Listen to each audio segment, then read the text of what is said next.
Two more.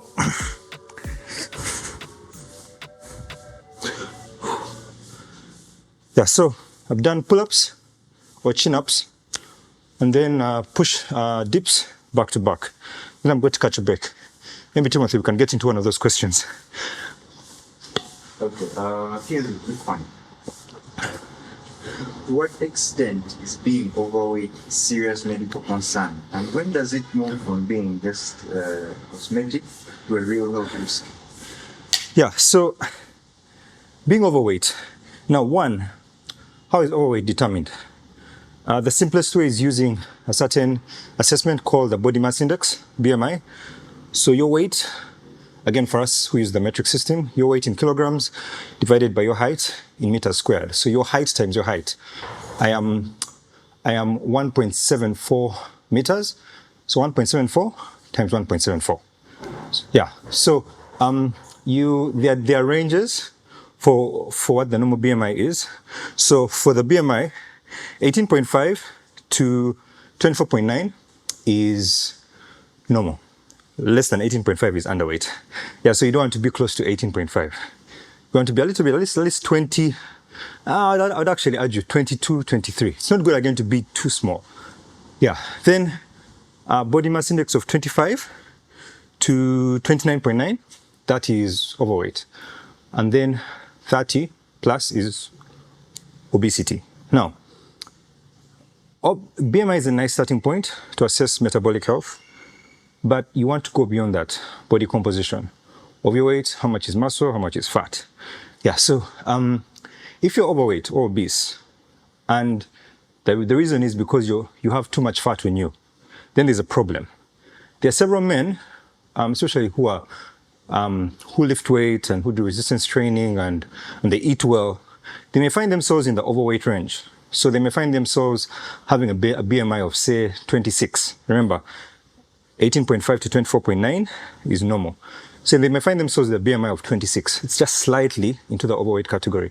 But when you do their body composition assessment, you find that it's because they have quite a bit of mass on them, but their fat percentage is actually normal. That's perfectly fine. It's unlikely for the everyday woman to be in that context. Normally a woman, if she's overweight, it's because of fat. First of all, estrogen makes them store fat, preferentially, whereas men who have testosterone predominantly are going to build muscle. That's why men tend to be leaner than women. Yeah, it's normally because of the hormone thing. Yeah, so for women, if she's overweight, it's most likely because of fat. So that said, if you're overweight and it's because of fat, that's a problem.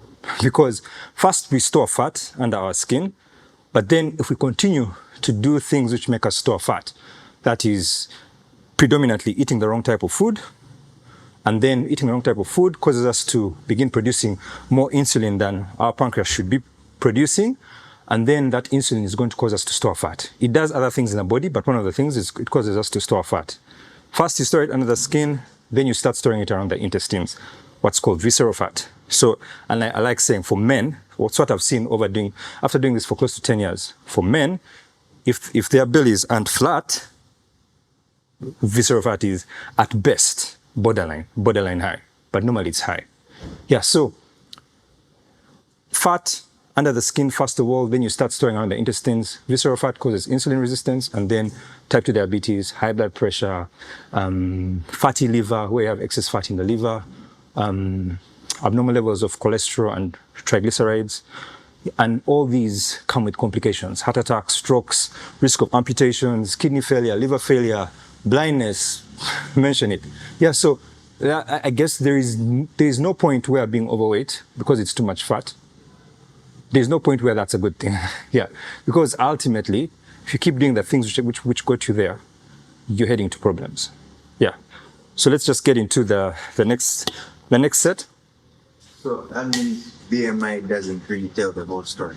It doesn't. Yeah. So you don't want to be depending on BMI only. It's a nice starting point, but as I like telling people, the easiest, again, especially for men and women in their postmenopausal years, because premenopause, estrogen actually makes it less likely for women to store visceral fat. Testosterone actually favors storage of visceral fat.